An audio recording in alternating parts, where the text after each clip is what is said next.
అందరికి నమస్తే. నేను మీ జర్నలిస్ట్ గొంగడి సీనన్న. సో ఎట్లున్నారు? నేనైతే ఎక్దం నింబలంగున్నా. సో గీయాల పెద్ద మనిషి స్థానికి వచ్చిన మళ్ళీ ఎవరంటే రంగారెడ్డి జిల్లా మహేశ్వరం నియోజకవర్గం బడంగపేట మున్సిపల్ కార్పొరేషన్లో మరి 24వ వార్డుకి మరి కాంగ్రెస్ పార్టీ నుంచి పోటీ చేసినటువంటి నాయకుడు. సో మనతో పాటు ఉన్నారు. వారి మాటల్లోనే అడిగి తెలుసుకునే ప్రయత్నం చేద్దాం. అన్నా నమస్తే, ఎట్లున్నావే అన్న? నేనైతే నింబలంగా ఉన్ననే. మరి చాలా వద్దులా మీతోని కలిసి నింబలంగా ముచ్చట పెట్టాలని అనుకుంటున్నా, కానీ సమయం అయితే దొరకలే. ఫైనల్గా అయితే ఇలా సమయం ఇచ్చినందుకు ధన్యవాదాలే. అవునే అన్న, నీ పేరేం పేరే? నవారు మల్లారెడ్డి. కానీ అన్న పేరు ఎప్పుడు చూసినా కూడా సోషల్ మీడియాలో అయితే మారు మోగుతుంటుంది. అయినా కూడా ఎప్పుడు ప్రజలకు ఏదో చేయాలని చిరు ఆలోచనతో ముందుకు వస్తూనే ఉంటాడు. అడుచుకుంటా ఇంతకు అన్న పుట్టింది ఏడా, పెరిగింది ఏడా, ఇంతకు ఏం చదువుకుండో. అవునే అన్న చెప్పాలి. ఇంతకు పుట్టిన గ్రామం ఏ ఊరే? హల్మాజ్ కూడా. అంటే పుట్టి పెరిగింది అంత ఈయనేనా? ఏం పేరు మీ నాయన పేరు? నవారు రామరెడ్డి. ఏం చేస్తుండే మీ నాయన? వ్యవసాయం. అంటే రైతు బిడ్డవు. ఎంతమంది మీరు ఇంతకు అన్నదమ్ములు? తమ్ముడు చెల్లె. పెళ్ళిళ్ళు అయినాయా? అందరు సెట్ అయ్యారా? నువ్వు కూడా మంచి సెట్ అయినట్టే కనిపిస్తుంది. చెప్పాలి మళ్ళీ ఎట్లెట్టున్నది మన మహేశ్వరంలో రాజకీయం? బాగుంది. ఏం బాగుంది? ఎట్లా బాగుంది? ఎట్లా బాగుందంటే ముఖ్యంగా గత సంవత్సరం కింద కాంగ్రెస్ పార్టీ అధికారంలోకి వచ్చింది. అప్పుడు పిసిసి నాయకుడు మా నాయకుడు రేవంత్ రెడ్డి గారు, అదేవిధంగా జాతీయ నాయకుడు రాహుల్ గాంధీ గారు, మల్లికార్జున ఖార్గే గారు, ప్రియాంక గాంధీ గారు, తెలంగాణ ఇచ్చిన దేవత సోనియా గాంధీ గారు, వాళ్ళందరూ కలిసి, అదేవిధంగా అప్పుడు సిఎంపీ నేత ఉన్న బట్టి విక్రమార్క గారు, వీళ్ళందరూ నాయకత్వంలో కాంగ్రెస్ పార్టీ అధికారంలోకి వచ్చింది. ఓకే. అయితే నేనేం అడుగుదాం అనుకుంటున్నావు అంటే, న్యాచురల్గా నాయన రైతు బిడ్డ, ఆడికి ఏం చదువుకున్నావే అన్నాను? నేను ఎల్ఎల్బి చేసిన, ఎంఏ చేసిన. ఎల్ఎల్బి అంటే అడ్వకేటు. ప్రాక్టీస్ చేసిన 2 years. పెద్ద చదివే చదివినావు. మరి ఇంత పెద్ద చదువు చదివినాక మరి ఈ బడంగపేట మున్సిపల్ కార్పొరేషన్ 24వ వార్డుకి కాంగ్రెస్ పార్టీ నుంచి పోటీ చేసినావు. అసలు పోటీ చేయాలని ఎందుకు అనిపించింది? చేయాలంటే నేను ఎప్పుడు కాదు, దాదాపు 1999 నుంచి ప్రత్యక్ష రాజకీయాల్లో ఉన్నా.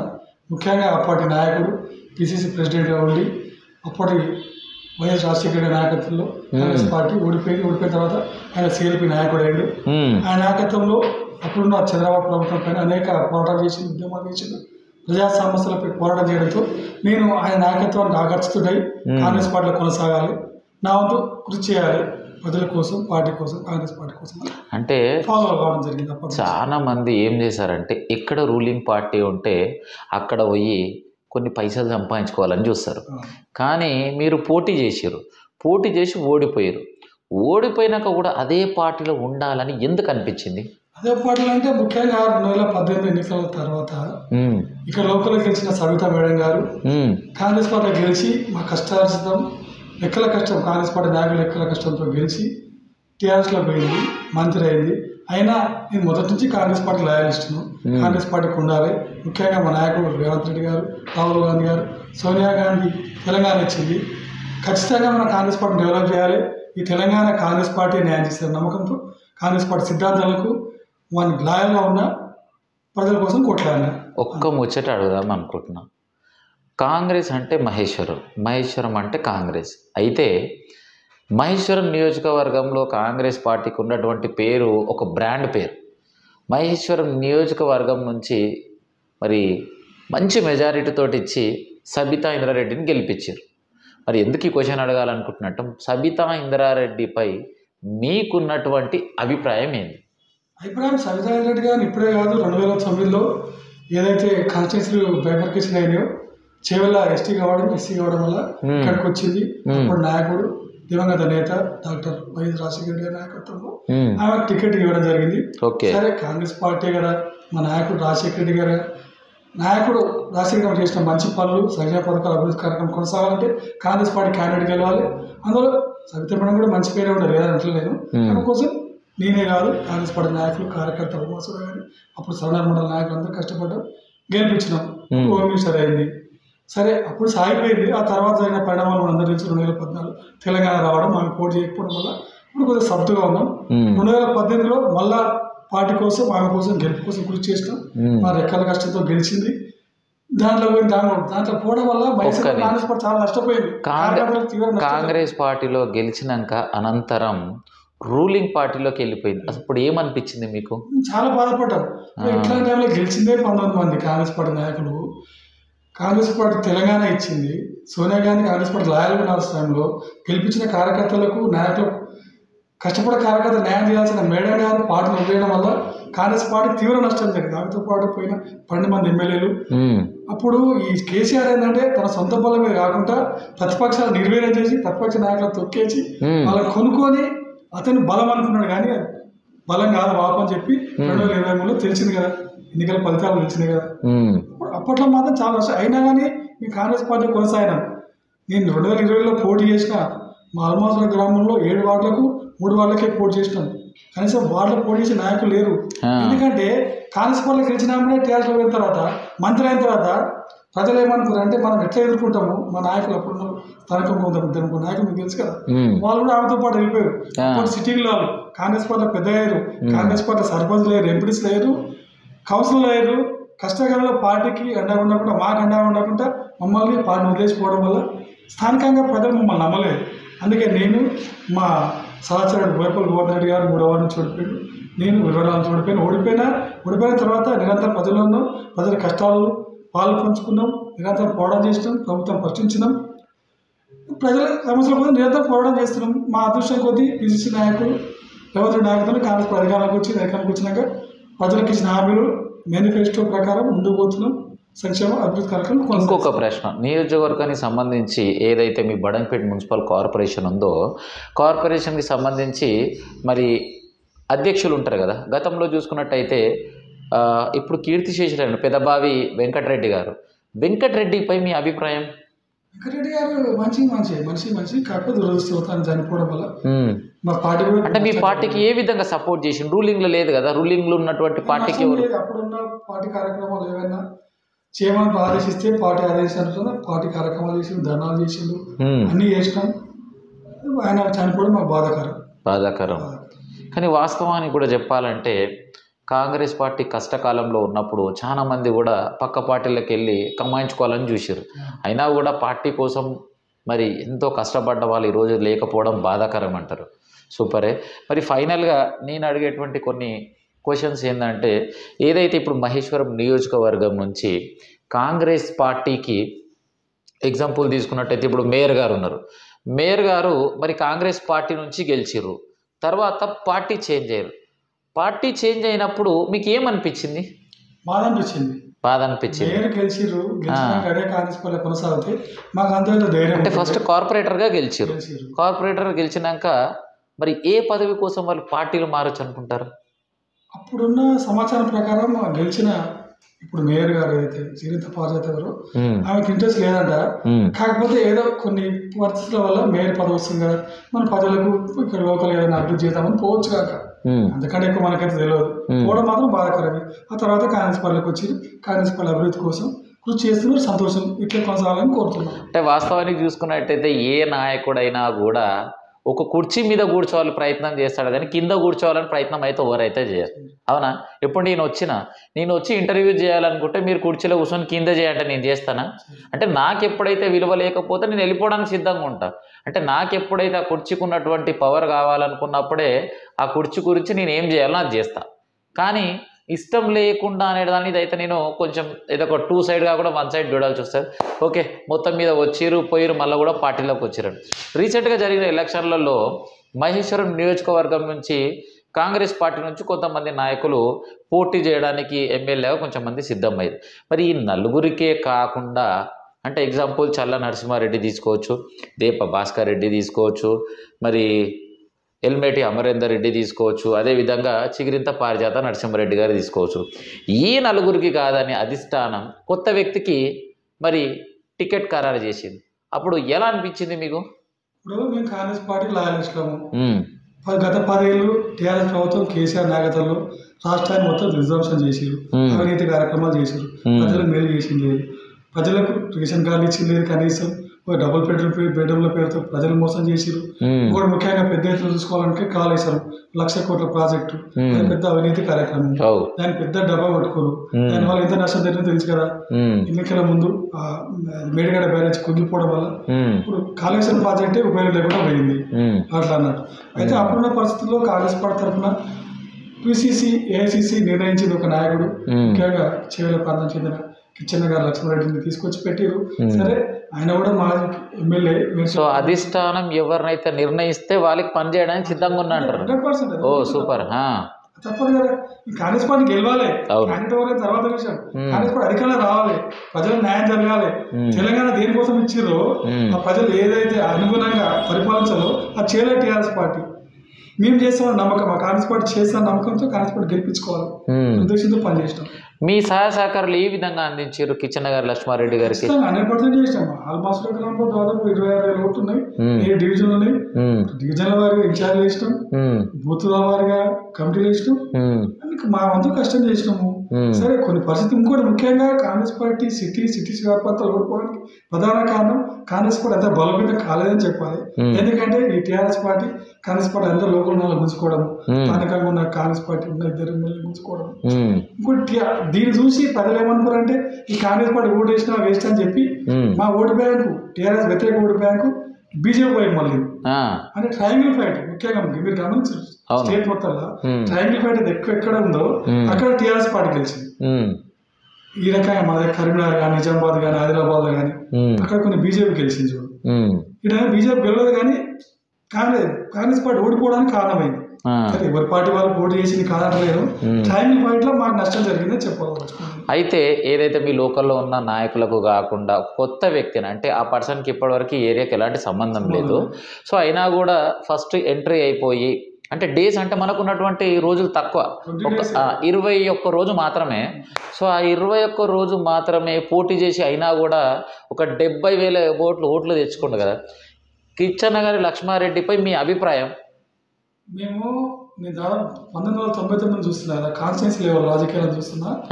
మేడం చూసినా, మల్లెడ్డి రంగారెడ్డి చూసినా, చిలకృష్ణ మా పార్టీ కాదు కానీ ఓకే, అందరిలో చాలా బెస్ట్ నాయకుడు కిచ్చెన్న గారు లక్ష్మణ్. ఎందుకంటావు? చాలా మంచి మనిషి ఆయన. అవినీతిపరుడు కాదు, డబ్బులు ఆశించాడు, కార్యకర్తలకు అందుబాటులో ఉంటుండు. మేము ఏ పని మీద పోయినా కానీ మాకు రెస్పాన్స్ ఇస్తుండు. ఎంఆర్ఓ కానీ ఆర్డీఓ కానీ పని మీద ఫోన్ చేశారంటే చేస్తాడు. మంచి నాయకుడు, దానికి డౌట్ లేదు. సో రూల్ గెలవకున్నా కూడా గెలిచిన దానికంటే ఎక్కువ పనులు చేస్తున్నట్టు. నాకే దాదాపు 30 లక్షల ఫండ్స్ ఇచ్చిండు. పక్క కాలనీ రోడ్, సీసీ రోడ్, ఇంకో పక్క కాలనీలో 10 లక్షలు ఇచ్చి కమిటీ హాల్ కట్టుకోమన్నాడు. ఇంకో కాలనీలో 12,50,000 డ్రైనేజీ వర్క్ కోసం అయింది. త్వరలో టెండర్ కూడా కాబోతుంది. ఇంకా దాదాపు ఈ మధ్యకాలంలో 82-87 కోట్ల రూపాయలు శాంక్షన్ అయినాయని చెప్పిండు. మన బడపేటకు ప్లస్ మీర్పేటకు 27 కోట్లు. ఇంకా మిగతా జల్పల్లి, తుగ్గూడ మున్సిపాలిటీ కూడా చాలా ఫండ్స్ రిలీజ్ చేపిస్తున్నాడు. ఆయన నాయకత్వంలో కాంగ్రెస్ పార్టీ కోసం బలోపేతం చేస్తుండు. మేము ఆయనకు సహకరిస్తాం. మిగతా నాయకులు అందరూ మంచోళ్ళే, నరసింహరెడ్డి గారు కానీ, దేవభాస్కర్ గారు, చీరింత పార్జాత కానీ, అందరి పార్టీ కోసం అందరం కలిసికట్టుగా పార్టీ కోసం కృషి చేస్తాం. ప్రజల సమస్యల పరిష్కారం కృషి చేస్తాం. రాబోయే రోజుల్లో మహేశ్వరంలో కాంగ్రెస్ పార్టీ గెలవడానికి మా వంతు కృషి చేస్తాం. సో ఏది ఏమైనా కిచ్చెన్న గారి లక్ష్మారెడ్డి అనే ఒక వ్యక్తి చాలా మంచి మనిషి అంటారు. 100%. నేను ఇప్పుడు కాదు, కొత్తగా రాజకీయాలకి 1999 చూస్తున్నా. 20 ఏళ్ళు, 25 ఇయర్స్. కాన్స్టిట్యూన్సీ లెవెల్ నాయకుడు మాత్రం చాలా మంచి నాయకుడు ఆయన. 100% చెప్పాలి. ఎవరైనా ఏమని అనుకుంటున్నాక నేను చూసినారు మంచి రెస్పాన్స్ ఇస్తాడు. అంతకు మాకు రెస్పాన్స్ చేయకపోతుండే. సో ఇప్పుడు ఏదైతే 1 ఇయర్ అయిపోయింది, మిగతా 4 సంవత్సరాలు హ్యాపీగా ఏ పని ఉన్నా నీ దగ్గరికి వెళ్ళిపోవచ్చు అంటారు. చేపేయనీక సిద్ధంగా ఉంటాడు. అంటే నేనేమంటున్నా అంటే కొందరు నాయకులు ఏంటంటే పెద్ద కార్లలో పోయి తెల్ల బట్టలు వేసుకున్న వాళ్ళకే అవకాశం ఇస్తారు. మళ్ళీ ఈ నాయకుడు అట్లనే ఉన్నాడా? సామాన్య ప్రజలకు కూడా అవకాశం ఇస్తుంటా? ఎవరు వచ్చినా సమస్యలు వింటాడు, ఫోన్లు చేస్తాడు, సంబంధిత అధికారులకు ఫోన్ చేస్తాడు. పని చేయకపోతాడు అంటే ఫోన్ నెంబర్ ఇస్తాడు, ఆయన ఫోన్ నెంబర్ ఇస్తాడు, మీరు చెక్ చేసుకోండి. కాకపోతే ఈ సంవత్సర కాలంలో కొన్ని ఇబ్బందులు ఉన్నాయి. స్థానికంగా రాలేదు చాలాసార్లు. రాబో రోజుల్లో ఆయన మా కాలనీ కానీ మా గ్రామాల కానీ తీసుకొస్తాం. లోకల్ ఉన్న సమస్యలు అనేకం ఉన్నాయి. ఇంకా డ్రైనేజీలు లేవు, చాలా కాలంలో కమిటీ హాల్స్ లేవు, రోడ్స్ లేవు. ఇంకా ఏ సమస్యలు ఉన్నా సమస్య తీర్చడానికి ఆయన సుందరీకరణ మీద పెద్ద అవినీతి జరిగింది, ఒకసారి చూపెట్టడం జరిగింది. సుందరీకరణ మీద అవినీతి జరిగింది అంటారు. మీ వాడికి సంబంధించి మళ్ళీ ఒక పెద్ద చెరువు కోట్ల రూపాయలతో అభివృద్ధి చేస్తున్నామని చెప్పేసి గత 10 ఏళ్ల నుంచి ఎమ్మెల్యే అప్పుడు ఆమెనే ఉంది, ఇప్పుడు ఎమ్మెల్యేనే ఉంది, మరి అయినా కూడా మళ్ళీ పనులు ముందుకు పోతలేవు. ఇంతకు ఏం జరిగింది, ఏమైంది? ఇంతకు మోసం అది మేడం చేసింది అంటే ఎలక్షన్ల ముందు ఏదో మల్మాస గ్రామంలో 65 శిలాపాలకాలు వేసింది, సుందరీకరణ పనులు చేస్తా, ఈ చెరువు చుట్టూ వాకింగ్ ట్రాక్ చేస్తా, ఈ మొత్తం చుట్టూ ఏది టంగ్ లైన్ వేపిస్తా అన్నది, అన్ని చేస్తా అన్నది. 14 కోట్లు అనేది, 2 కోట్లు అనేది, ఎన్ని కోట్లు కేటాయించారు, అన్ని కోట్ల స్థానికంగా కార్పొరేటర్లు లోకల్ కాంట్రాక్టర్లతో కుమ్మక్కై లక్షలు కేసులు కమిషన్ల కోసం సుందరీకరణ పనులు. సుందరీకరణ పనులు ఏమైనా లాభం ఉందా? మీరు చూస్తున్నారు కదా, ఈ ఉపయోగం ఏంది?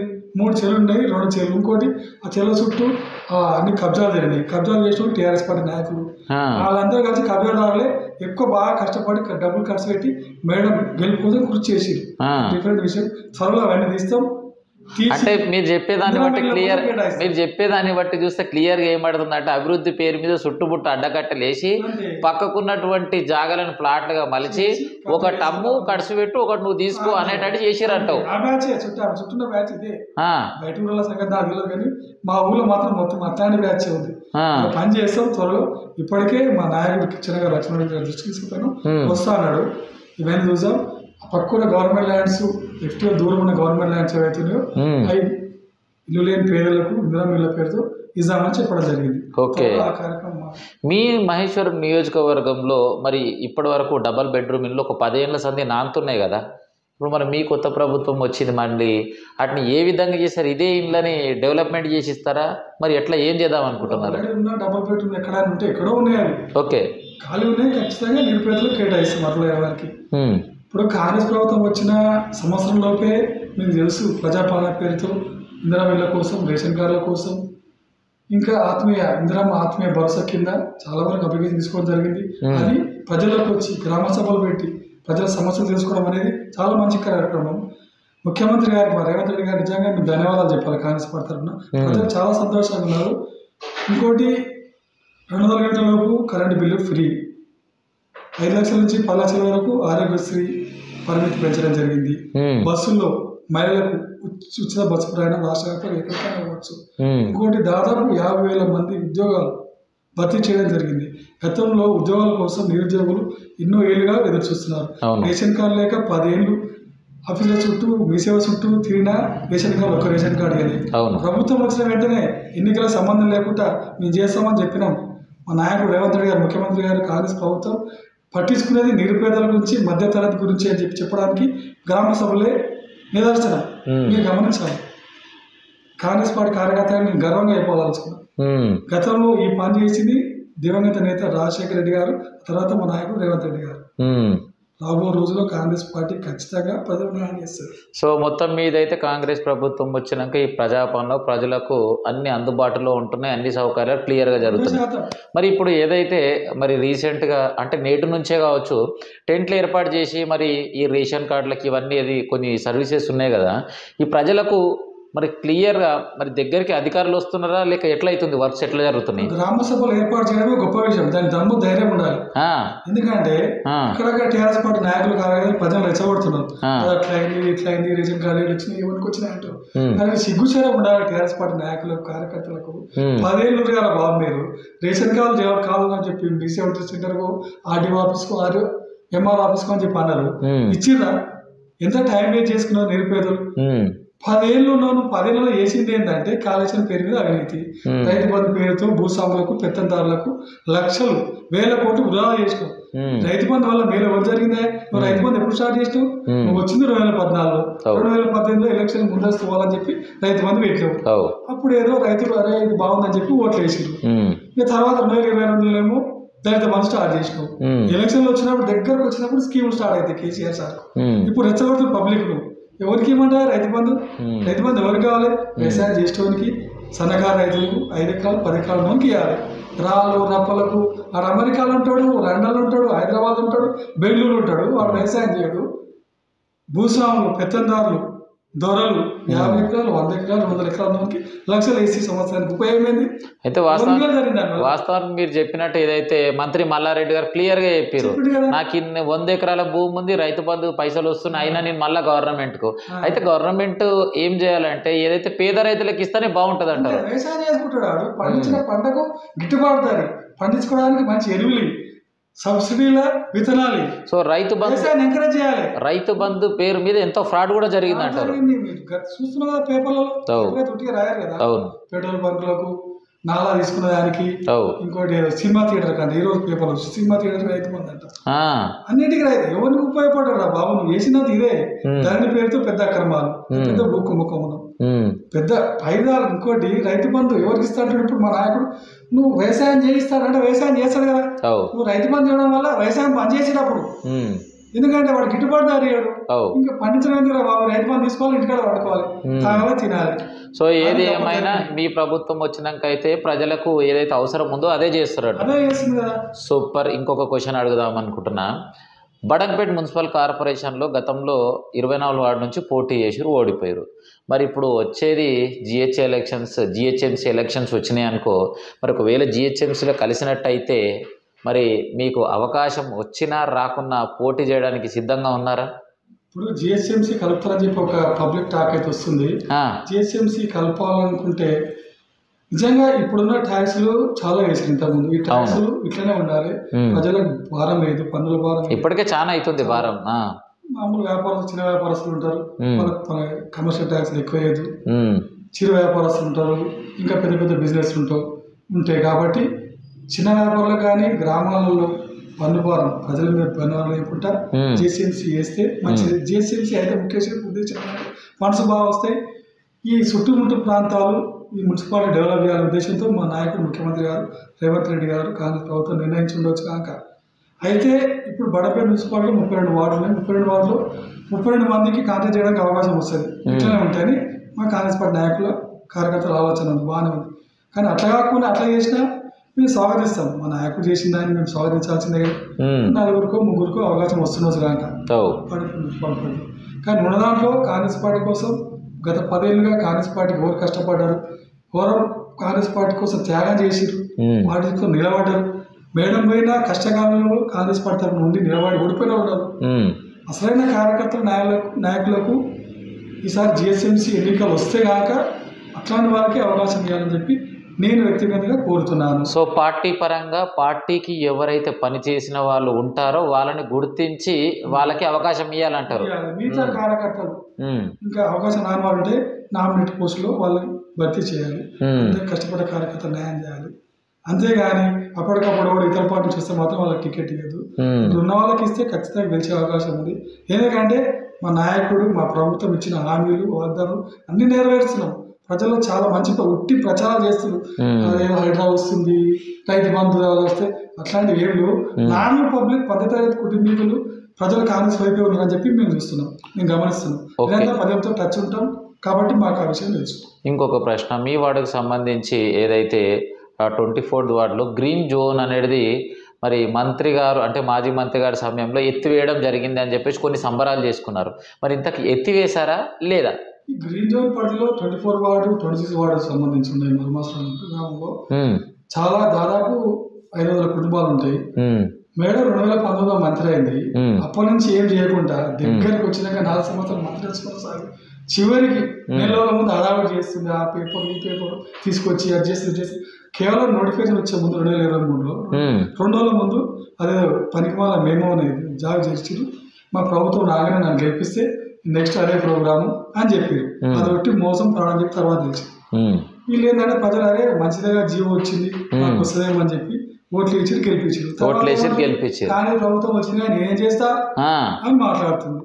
స్థానికంగా ఉన్న కార్పొరేటర్లకు సిగ్గు ఉండాలి. మరి ఎట్లా మనం చెప్పిన మాట ఓట్లు వేసుకున్నాం కదా చేయవలసిన వీళ్ళు ఏమంటారు అంటే ఈ పనులు ఏంటంటే మావంటారు.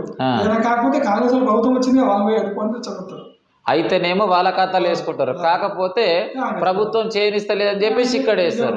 ఇదో ఒక సాకు. త్వరలో మా నాయకుడు కేఎల్ఆర్ గారి దృష్టికి తీసుకెళ్ళిపోతాం. స్థానికంగా ఉన్న నాయకులు చాలా నరసింహరెడ్డి గారు కానీ పాదయాత్ర నరసింహరెడ్డి గారు వీళ్ళందరూ కలిసి దీని మీద డిస్కషన్ చేసి గ్రీన్ జోన్ ఎత్తేసే ప్రయత్నం చేస్తాం, ఖచ్చితంగా ఎత్తేపిస్తాం. ఖచ్చితంగా అవసరం. ఎందుకంటే ఈ గ్రీన్ జోన్లో ప్రజలకు ఎల్ఆర్ఎస్కి అప్లై కావడం లేదు.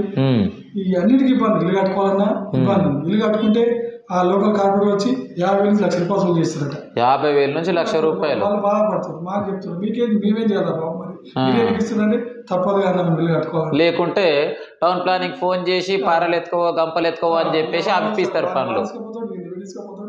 మధ్యలో ఉన్నది ఎందుకంటే ట్యాక్స్ వస్తలేదు మున్సిపాలిటీకి.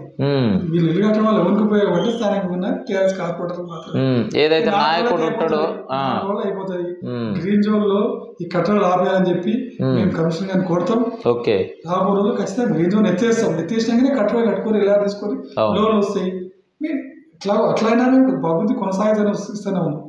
సీసీ రోడ్లు వేయిస్తున్నాం, డ్రైనేజ్ చేపిస్తున్నాం, అన్ని పనులు చేపిస్తున్నాం. ఇంకోటి గమనిస్తే మీరు బ్రదర్, ఈ గత 5 ఏళ్ళుగా 4 ఏళ్ళు టీఆర్ఎస్ ప్రభుత్వంలో ఉన్న టీఆర్ఎస్ కార్పొరేటర్ చేసింది ఏం లేదు, స్థానికమైన మంత్రి చేసింది ఏం లేదు. మా దగ్గర దాదాపు సంవత్సరానికి 50 నుంచి 60 కోట్లు ఎల్ఆర్ఎస్ కానీ స్టాంప్ డ్యూటీ కానీ ట్యాక్స్ రూపంలో వచ్చిన డబ్బు అంతా ఎక్కడ పోయిందో అర్థం కాదు.